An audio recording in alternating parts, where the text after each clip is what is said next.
Quand Wolff nettoyait les toilettes de chez Mercedes. Quoi? Dans une interview à la Harvard Business Review, le patron de l'équipe Mercedes a expliqué combien dans le fonctionnement de Barclay et Brixworth il attachait une attention fondamentale aux détails. Wolff a livré 2 anecdotes particulièrement révélatrices à ce sujet. La première se déroule lors de sa toute première visite de l'usine de Brackley.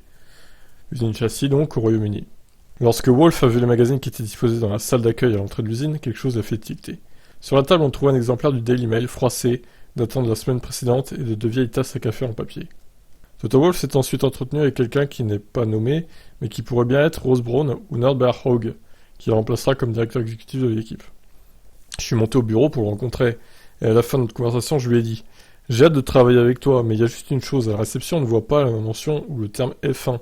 Et c'est par là qu'il faut commencer si nous voulons gagner. » Il m'a répondu « C'est l'ingénierie qui nous fait gagner. » Et j'ai répondu « Non, c'est l'attitude. Tout commence par l'attention portée aux détails. » La deuxième anecdote, montrant l'attention de Toto Wolff aux détails, est tout aussi révélatrice. Cette fois-ci, Toto Wolff avait remarqué l'état des toilettes de l'hospitalité Mercedes durant un week-end de Grand Prix. C'était sale et j'ai pensé, c'est pas possible. C'est notre maison pendant un week-end de course. C'est là que nos sponsors viennent avec leur famille. Wolff a engagé un responsable de l'hygiène à plein temps, Miguel Guerrero, et il lui enseigna, à brossette en main, comment nettoyer les WC proprement.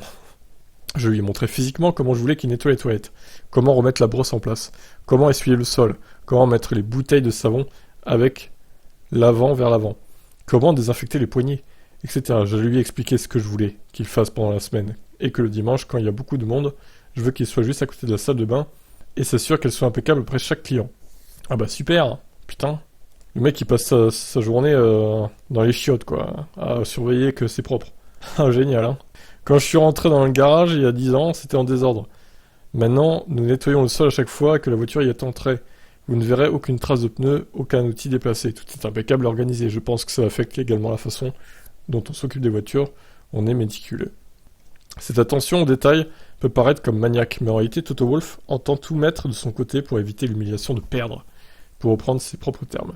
Je ne supporte pas l'humiliation à laquelle nous serions confrontés en cas de défaite. Je ferai tout ce que je peux pour l'éviter. Je ne peux tout simplement pas accepter de perdre contre quelqu'un. Il ne faut jamais croire que la victoire va continuer. Au contraire, je m'inquiète toujours de comment ça va se terminer. Devant la falaise, je regarde l'abîme. Anecdote numéro 3. La victoire de Vettel à Silverstone, sur les terres de Mercedes. Dans le tour de célébration, Vettel a dit à son équipe, à la radio, quelque chose en italien comme nous avons gagné chez eux. C'est une telle insulte. C'est aussi la meilleure chose qui aurait pu nous arriver.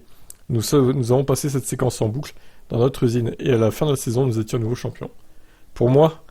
Non mais attends, ils ont passé la séquence en boucle dans l'usine. Oh là là, c'est quoi ça? Pour moi, la joie de gagner est normalement beaucoup moins intense que la douleur de perdre. La peur de perdre reste avec moi et c'est utile, je ne voudrais jamais m'y habituer. Eh bien, en espérant qu'il n'est pas à s'y habituer, évidemment. Et que les défaites de Mercedes restent en 2022. Et que 2023 soit une année de réussite pour l'équipe. Donc voilà les anecdotes de Toto Wolff. C'était marrant. Allez, ciao.